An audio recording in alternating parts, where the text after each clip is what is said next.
Hey everybody, welcome back. I'm William. I'm Kina. And we are the Nerdy Weds. And today we have Jake, William's little brother. what are we talking What are about? you here for, Jake? We're here to talk about comics and comic book related Yes, properties. I've been talking about this forever, and finally we were doing it. So I've got a bunch of questions for you. Are we just jumping in? Go for it. Let's just jump in. Just jump in. So we're Feet starting first. with my questions? Let's start with gifts. So I've talked to William, and he said that you're into horror. You already know that. Yes, but when it comes to comics and stuff, I went and I looked through my box. I don't have a lot of horror books, but I do have a few. So I wanted to bring you a couple. And we have you a what is it, like Garbage Pails Kids vs. Monsters? I'm not really sure, but it's a nice virgin cover. Oh, That is a beautiful virgin cover. Cute. It So is. we got you that. Thank you. And then the Valentine's Day special of Grim Tales of Terror, which I think is a really cool cover. Is the only reason I picked it up. So It is a cool cover. And we were talking about this before the video started and we had to stop ourselves so we could talk about it during the video. And you were saying about, you only had the cover to go on. yeah, so I collect like two main titles that I actually have to collect, and that's Wolverine and Deadpool. Mm-hmm. And everything else that I collect is based on cover, really. So if I'm just at the comic shop, like a lot of image books, like a lot of indie books will have like really cool, unique covers. And I'll just grab those just because I think they're cool. Or if I'm out looking through somebody's long box at like a flea market or a garage sale and I come across like the only DC books in my collection are literally covers that I just think look awesome, like Neil Adams covers and stuff like that for like Batman and things of that nature. But because that was one of the things I was going to ask you, talking about jumping into questions. How do you pick your comics? And you just said one way that you do. Because for me, with reading books, I will sometimes go on the cover, but for the most part, I will go by like genre and then I'll read the excerpt on the back. But when it comes to comic books, I would think for me, it's about the cover. yeah, that's what's going to attract anybody that is, especially new people to it. You know, if they don't have an idea what they want or what they're really trying to collect, and they just walk into a comic shop, they're just you have nothing to base anything on but the cover. So the cover is going to be the first thing you're judging the book by its cover, and that's how I do a lot of the stuff that I buy is I just really like that cover art. Like it's really cool. That Stray Dogs. That's how I got into the series called Stray Dogs, and it's a short run. It's about dogs that are picked up. Spoilers for anybody who hasn't read this. It's about a guy who breaks into single women's homes, murders them, and steals their dogs. Oh. And the covers are absolutely amazing. I have to show them to you sometimes, but it's a homage to like all these different horror films. So they got like Friday the 13th, Nightmare on Elm Street, uh, The Craft, which I got a book I got to bring you because there's a homage to The Craft, which is one of my favorites. I forgot about Scream, that. Candyman, slasher horrors of the 80s. So yeah. So I have a homage cover to that one, and I will bring that to you next time. Okay. Because you will love it. But yes, I was in the comic shop. They had this, and it was a Tales, the old Tales from the Crypt series on TV. It was this beagle that was homaging the Crypt Keeper, or I forget what they call him on Tales. The Crypt Keeper. Yeah. Yeah. No, the Creep Show one. The Creep Show one. Yeah. So it was homaging the old Creep Show. Okay. And it was a beagle instead of the I don't know what his name was on that show, but it was homage to that. Okay. And I was like, oh, that's cool. So I just picked it up on the cover and I was like, oh, I'm going to read this. And I read everything legally online. I never open my books. So that's going to circle back to that because that was one of my other questions as well, as far as collecting goes. But I have to take a mental note of Stray Dogs because it sounds interesting. But you were talking about the cover catching your attention, and that's one way that you pick your books. Is there any other way? Is it just about the covers? No. So how I started collecting comic books, which I think a lot of people about my age probably started collecting comic books the same way, is in the 90s, we had a lot of animated TV shows. We had Saturday morning cartoons. And the X-Men animated series came out, and that's the first time I think, man, it was like 1992, and that's the first I ever heard of the X-Men. Wolverine was a standout character to me. I think that's what he was for a lot of people, and I really liked Wolverine. Um, so I discovered comic books that way. Spider-Man the animated series, Batman the animated series. So I just got into those characters that I watched as a kid, and then just kept going from there. And I think that's the way it is for everybody in every era of collecting our interest. If you played sports as a kid, obviously you're probably more into collecting baseball cards or sports memorabilia. You're a baseball, hockey, football, soccer nerd. And if you were into these cartoons, you're a comic book, cartoon, anime nerd. And, Yeah. you know, And at that time, I had a small but not insignificant collection of Punisher comics actually, around that time. we got a jump on your Punisher collection. We got you a good one. Yeah, you got me a Punisher #1. Yeah, Which is 1988. You should have had freaking that awesome. here. It's right over there in the Deadpool I case. see it. Yeah. Yeah. So, yeah, you had You a got nice a place of honor? Yeah, you had a nice Punisher collection. Well, this one will probably have a place of honor as Of course it well. will. Jake also got you this one, and we're really into Star Wars, and this is a cool one he got you. I've never looked better on camera than I do right now. So I don't collect Star Wars.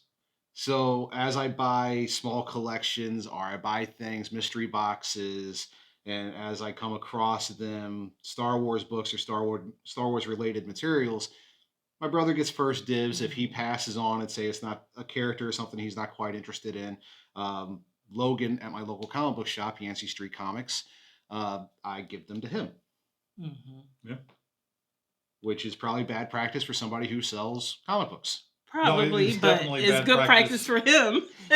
But he submitted this one and got a 9.8 on it, and I could see the sorrow in his eyes when he gave it to me on Saturday. No, it wasn't Saturday. When was it? It was Monday. It was Monday. It was Monday. Monday. Yeah. I didn't even know I had those books back from CGC. No one even told me. They were there since Saturday because my submissions all go through my local comic book shop. So they usually call me when they come back, but they were sitting there since Saturday. But they just got done with free comic book day, so they were swamped, wore out, tired, which unfortunately I couldn't make it to. Scott Reed was there, the creator and writer of Saga of a Doomed Universe, which I have every single issue and every single copy of. Did not get any of them signed or submitted because I had to work that day. So very sad day. So why don't you show them some of the other books you've got there? I did win a giveaway. Well, I'm saying I because I really like what we got, and I'm like, they're mine. But we won because we were commenting on a channel that we follow. Oh, wow. Shrev, the shipping guru.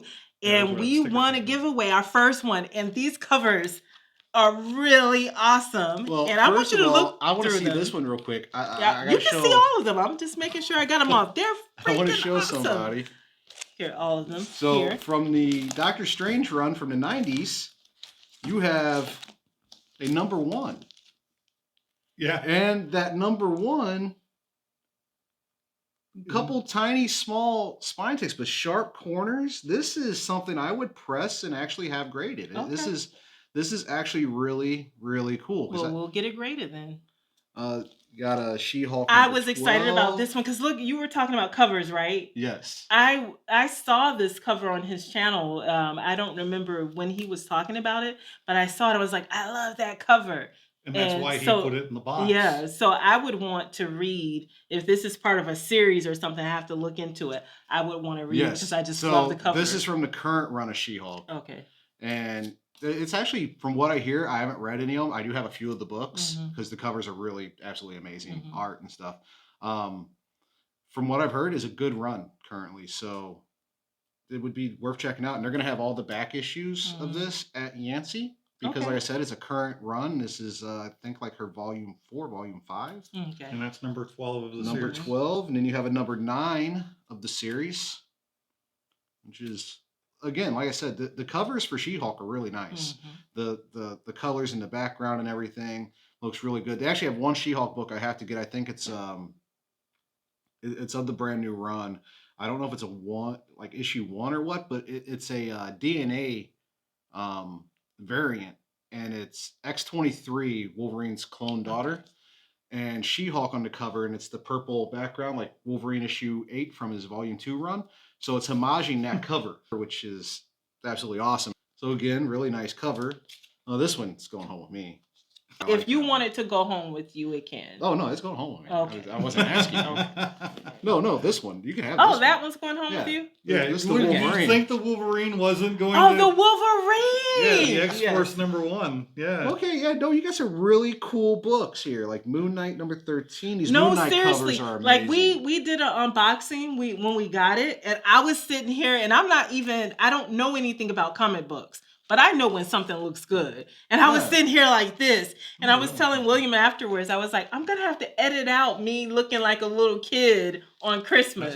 That's a sharp looking. So Yeah, that's going home with you. Yeah, I'm taking that. There was no Okay. doubt. I knew it was as soon as I saw it.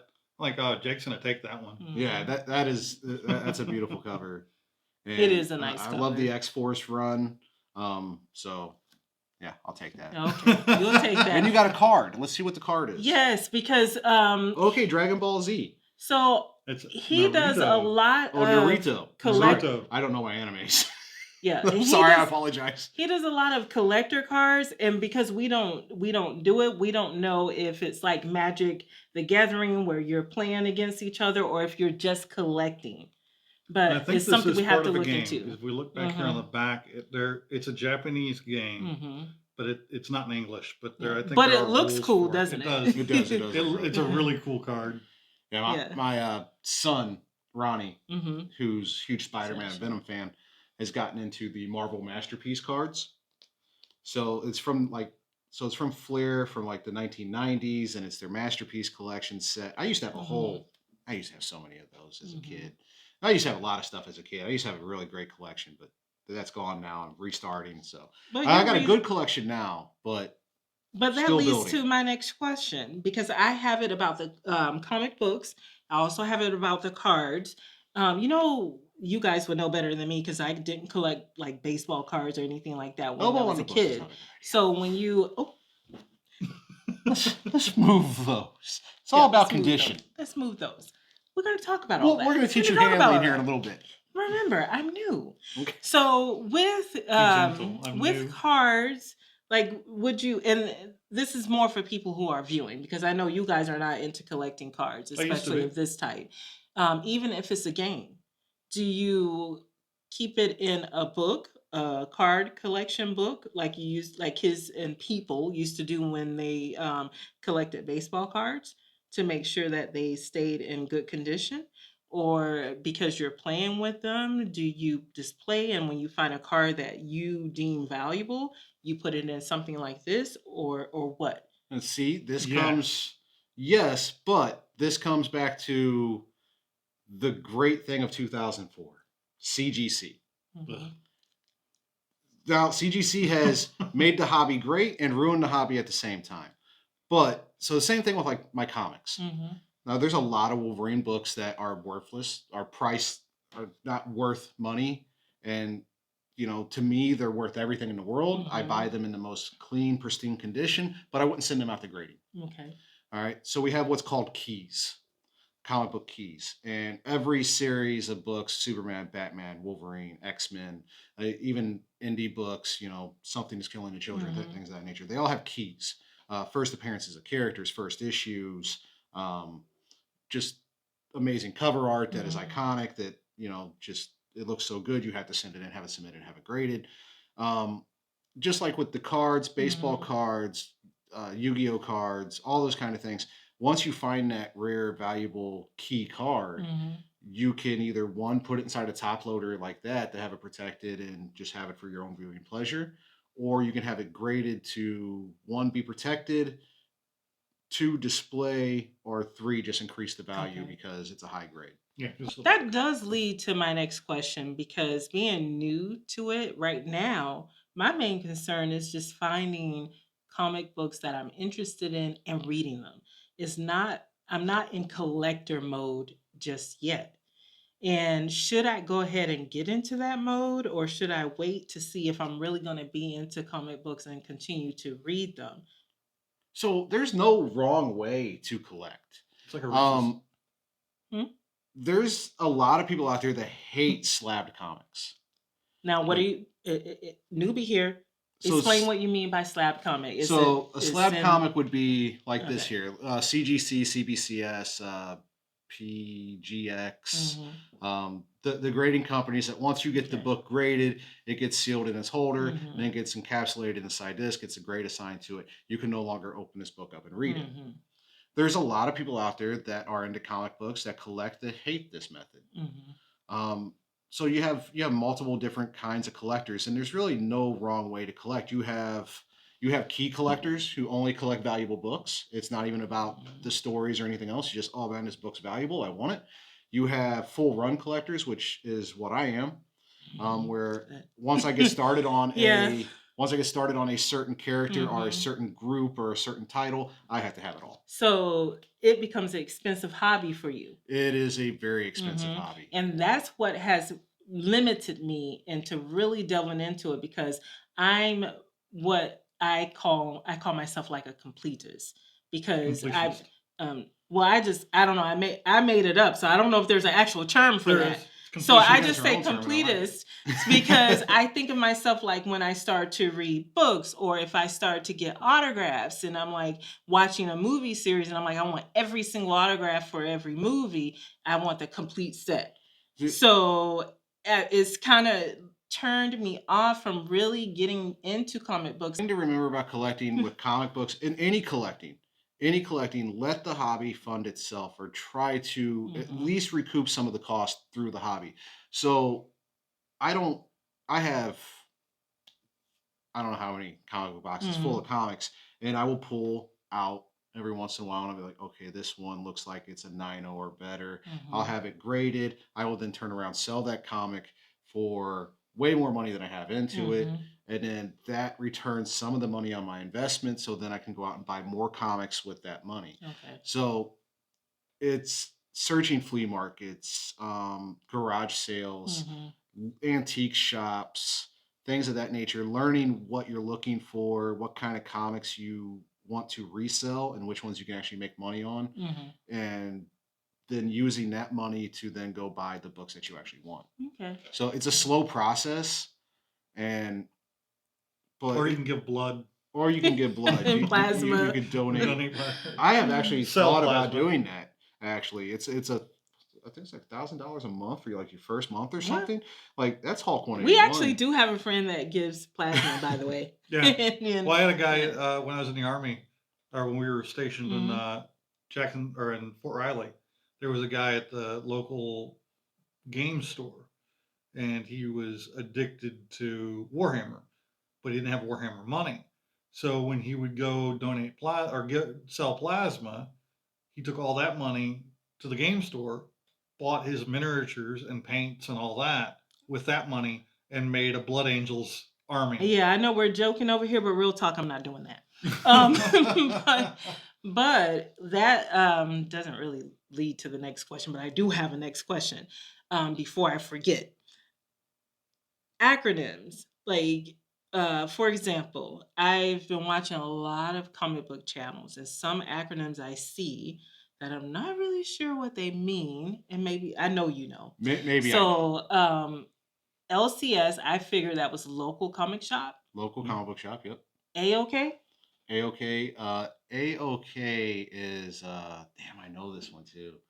Um, that's like when somebody is giving you something. I think that's like, so people getting like Oh, mystery boxes, like an AOK box, yes. so they won't assign value to that box because it was a freebie. It was something that was given to them. I believe that's what that is, because I've never Okay. had it happen to me yet. But if anybody wants to send me something, I'll give you my address. I love books, so You can send it to him via the Nerdy Ways. We do yeah. have a PO box. We'll put I it in the description. I would love an AOK box. I've never had one yet. I've paid for every box I've had And so maybe far. that would be the good way to get him to start his comic book channel. So see how knowledgeable he is. He needs to have his channel. So Yeah, so I think that's what that is. okay. Do you know of any other acronyms for newbies like us that we would need to know, Not or not would like be really, good to know? not really anything that would be Mhm. like you heard it out. You're at a flea market or something, you heard somebody say something. It's not nothing that would like just snap. Okay. Like really, the only thing you need to know when you're out looking is what keys are, what Okay. key books you're looking for, or what title you're looking for, or what genre you're looking for. Okay. I do have a quick question. Mhm. What resource do you primarily use when you're out finding pieces for collecting Okay, or for so resale, even? all right, so a lot of it's based on memory, but every once in a while you'll see something and you're like, book looks really familiar, but you don't know what it is. So I will look up either through Key Collector or Graded Comic Book Price Guide Mhm. or Overstreet. I'll use one of those three, and I'll be like, okay, this book has some value to it. Okay, that's last reported from a year ago or from a few months ago. Is this book still hot? So then I go on eBay and I'll look up that same book and see what it's actually selling for. Because Key Collector can say you got a $38 book, Okay. and eBay can say you got a $10 book or you got a $500 book. Because it's not what one of these sites assigned to it. You know, oh, this is a 9.8 in the last 3 years ago. It's a rare book and it sold for $3,000. Okay, that was 3 years ago. That was height of the Yeah. thing, and everybody had the thing money, and people were spending a lot of their thing money on books. So there's a big, huge jump in price during that time. So what I do is I will look it up if the book looks like it has some value. If I don't know what the book is and it looks like it has value, then I'll go on eBay and see what graded scores have been selling for. So if I get a book and it has like a spine tick on it, looks like it's going to be a 9.2. Well, how modern is the book? Is it 90s book? Is it 80s book? Okay, that spine tick's going to take it down from a 9.8. It's probably not going to be worth a lot unless it's a major key. I'll go on eBay, look, well, 9.2 sold for $80. That's not worth me submitting. That's not worth me taking the time to press it, to have it submitted, and sell it. So I'll usually, okay, I can pass on that. But if it's something really good, basically, if I can make over $130 on the book, I will pay up to $30 for the book. Okay. All right. Yeah. So how do you store your books? I was using short and long boxes, just the plain cardboard, boxes for storing comics, and I switched over to the PVC plastic acid-free boxes. They're a little more expensive, but you're talking $38 versus $24. So a cardboard long box will cost you anywhere between $20 and $25, unless you get like a designer box, and then you're looking like $30 for it. And the short boxes of the collapsible with the lockable tops and all that stuff, with little divider inserts, which I love, because if you don't have the box filled up at the time, you can put the divider in there. Your box can't fall over, or your books can't fall over and get damaged. So I'm switching over to those, which I would recommend to anybody that has a valuable collection, or even if it's not a valuable collection. It's just if it's something you care about, it's valuable. Right. It doesn't. Dollar books could mean the world to you. If it's something, there's DC collectors out there. I'm sure you guys know exactly what I'm talking about. Dollar books. Damn, burn. Oh no! Shots fired! Shots fired! Sorry. I got a lot of DC He books. ain't sorry. I love DC as well. Sorry, not Batman sorry. and all that stuff is great. I'm All Batman. jokes aside, protect your collection. The only thing in the hobby right now that is really, really kind of irritates and pisses me off is the whatnot sellers, that they get every issue of every current book and they will send them into CGC. They're useless, non-valuable books. The plastic in this. The plastic is worth more than the book. 2 or 3 of the books they So sent. why are they sending them in? So they can do dollar slab starts. So they'll get a bunch of 9.8 slabs, and they'll start running dollar slab auctions. And so a CGC submission, I think they raised their prices now. It's like $25. So it was like $22 it was. So if you're sending in a crap ton of, $3.99 books, and you're getting back nothing but 9/8, nothing but 9/8, nothing but 9/8, you could run the auction at $1 and you're going to sell them for 35 to 40 bucks. So you're only making like 5 to maybe 10 bucks on each book, but people will pay $40, $50 for a $3 book. I'm not pointing at your book. Your book's actually worth more than $3, But why would they do that? Because there's a high profit margin in it, and people just want that slab. Some people they see a CGC slab and it's a 9.8 and they go, this book might be worth money later. Gotcha. Okay, we'll get it graded later. Okay. Go to the comic shop. anybody is doing that, just do yourself a favor. Go to your local comic shop, pay $3.99, get the book off the shelf. Your local comic shop will submit it to CGC for you, most likely, and save yourself the time and effort. Don't bid on these whatnot dollar book, dollar slab starts.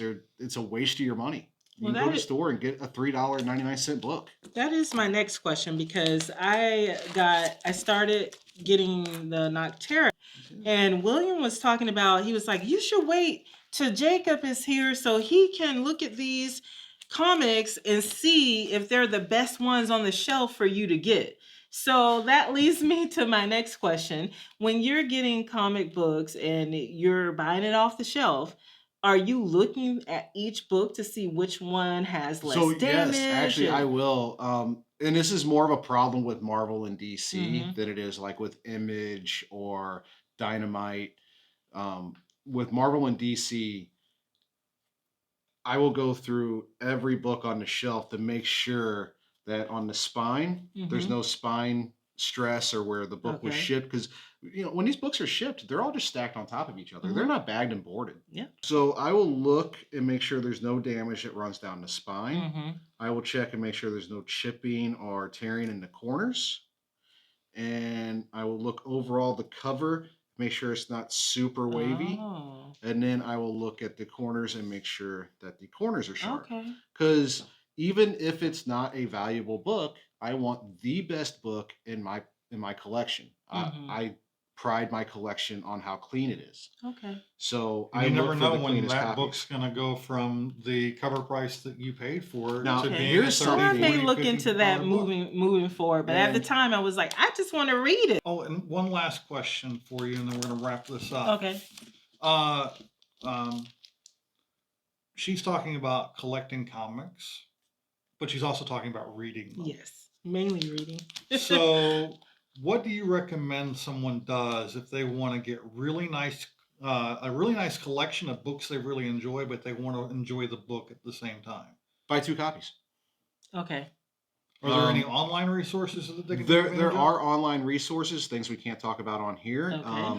Okay. There are paid subscriptions. There are paid subscriptions you can do, and there are torrent sites. Okay.